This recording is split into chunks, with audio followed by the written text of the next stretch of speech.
Greetings, gardeners! Welcome back to RootsUp. We're excited to have you join us in the garden today. First up, we are making a new worm bin, trying to mitigate some of the issues we've had in the previous model, namely flooding and ants. 3 times now, ants have killed our entire stock, and our chest floods every time it rains, requiring manual drainage. Time is a limited resource in the garden, so manual anything is no good. We are repurposing a bioreactor from a previous aquaponic build, so we know the drainage is good, and we are recycling a cat litter tote as the stand to get it off the ground, safe from ants. As a base layer, I'm going to add some leca that was gifted to us, but you can find some in the link section.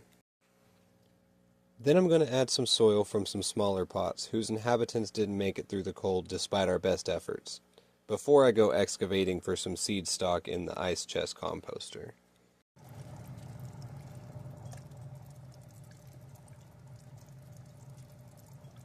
While I'm excavating and stirring compost, I'm going to add some food for our new residents as well.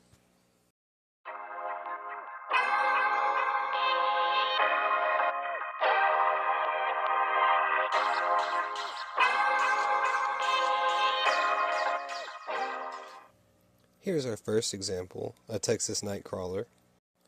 And here's our second, a baby red wiggler. I did find an adult with further exploration, but I did not bring him to the camera.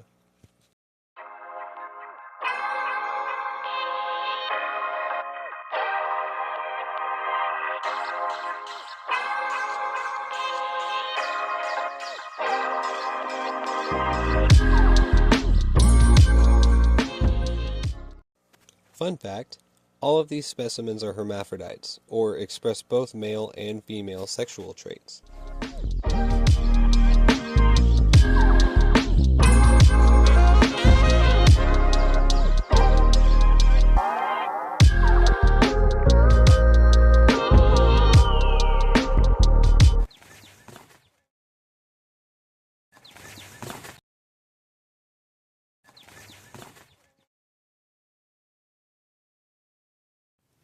Learning from last year's mistakes, everything burning in the summer sun, we decided to implement a shade wall on the southeast corner of our garden.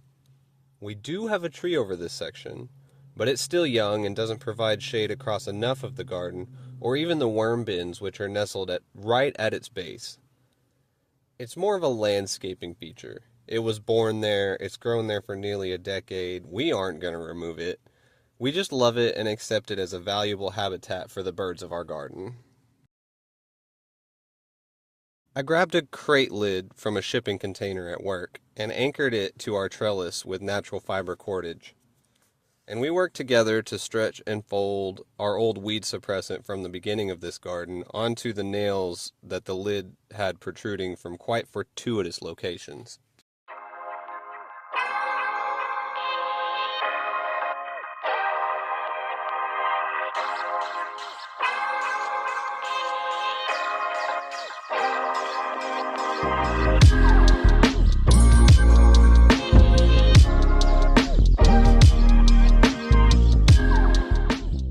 To finish off, I propped a 2x4 near the base of the wall and wedged it into the base of the tree for further support. I then stapled the fabric in place and staked up the wall for good measure and admired our hard work.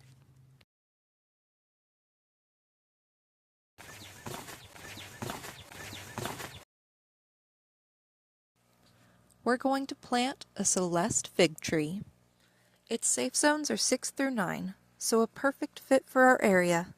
This girl is going to go in a 10-gallon grow bag. The Amazon link to this is in the description. The soil mixture we'll be using is compiled of peat, ProMix, repurposed soil from an old bed, worm castings, mycorrhizae, and perlite. Several of our soil ingredients are also in the affiliate link section in the description. We mixed this soil a few weeks ago and haven't planted anything in the pots yet, so we're going to utilize it for our tree. And as you can clearly see, our garden overlord approves. So we just want to cover her roots and leave all her stem growth sticking out.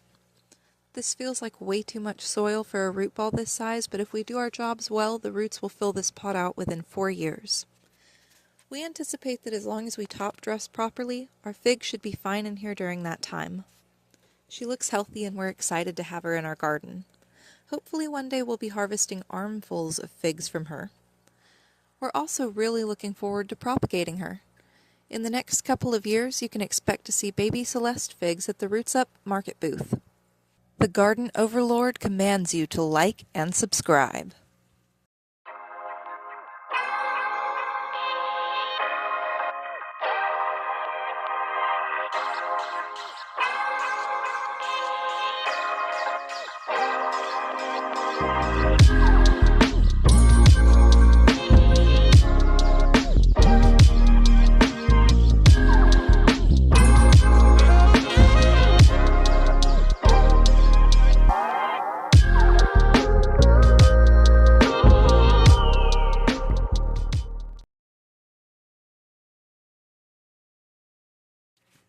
Today we uncovered several plants we'd draped plastic over to protect from the cold.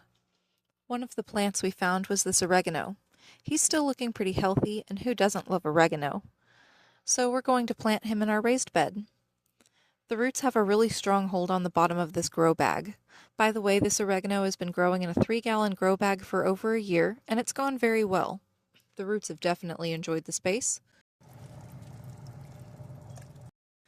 I'm working as gently as possible, but with the roots holding on so tight, I'm having to be a bit rough with them. I'm sorry for the framing and shakiness. This footage was impromptu, and I was being eaten by the newly hatched first mosquitoes of the season. And while I was filming, I discovered fire ants that so carefully constructed a monolithic food transport highway right where I was standing to film. Even nature lovers aren't always loved for their efforts. I'm just working my hands through as much root matter as I can, trying to spread them out.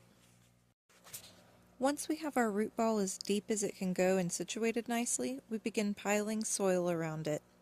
Again, most of our soil ingredients can be found in our affiliate link section in the description.